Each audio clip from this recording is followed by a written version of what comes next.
It was a barren quietness, like standing at the edge of existence. Nothing stirred, even the sound of our breaths crackling in the comms felt swallowed up by the sheer, endless silence of the moon.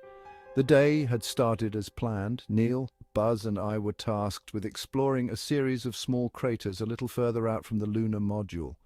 We'd brought the lunar rover along and we felt like a couple of children on the best school trip imaginable.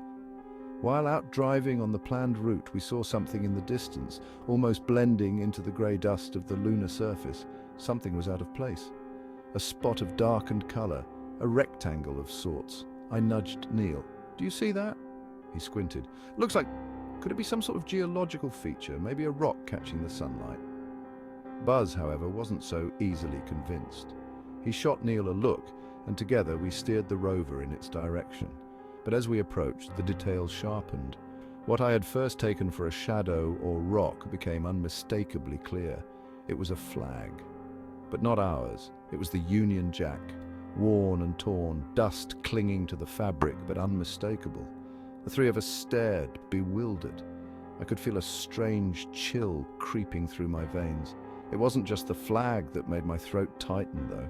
Just a few feet from it, half buried in the grey powder, was a weathered document case, brittle as if it had been left out in the elements for years.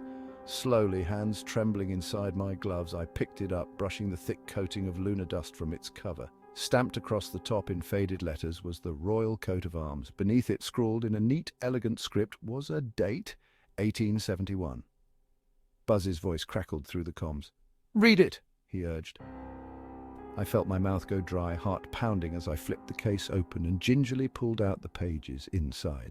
The document was in remarkable condition. As I skimmed the lines, the words felt like they were crawling off the page, sinking into my skin, making me feel cold despite the sun-baked lunar surface beneath our feet. It was a declaration, a formal document of British claim to the moon, signed under the name of Queen Victoria.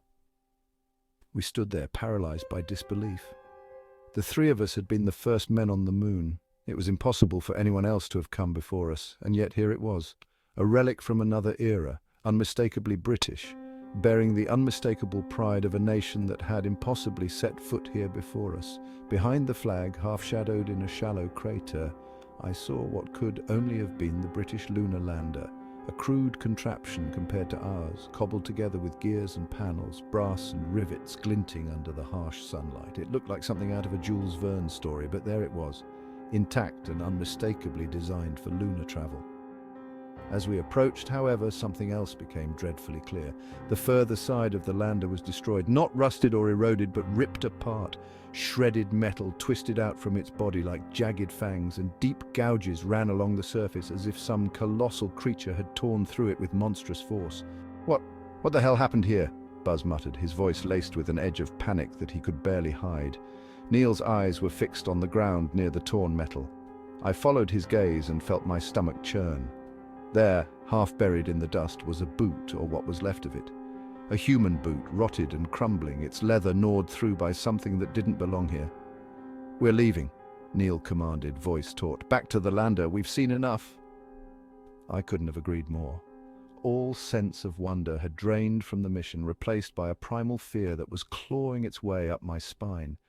We hurried back to the rover, casting quick glances over our shoulders, half expecting to see something lurching out from the shadows behind us.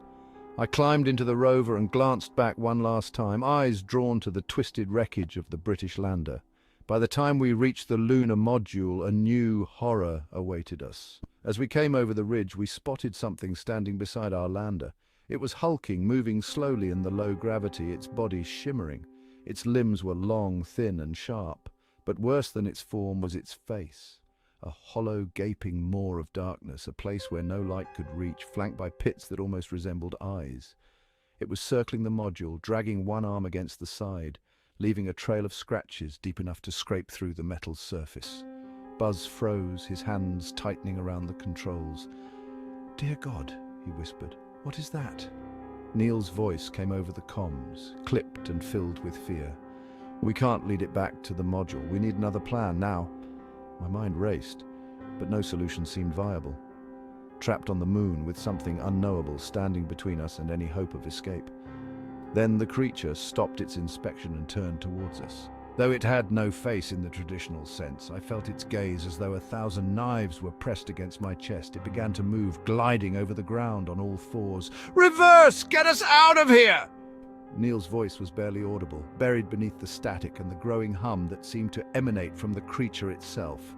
We backed the rover away, faster than was safe, but it didn't stop. It was following us, gliding closer with each heartbeat.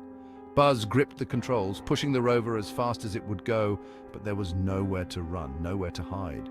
And we lost sight of it behind us for a moment, and in that brief flash, we allowed ourselves to breathe. But when I turned, I saw it again, floating effortlessly above the surface, reaching out, a darkness that seemed to expand, swallowing the stars and the landscape alike. It grabbed hold of the back of our rover. All I hear in my headset is static now. Neil's and Buzz's voice are silent. I don't know if they're still alive. All I know is the creature hasn't found me yet.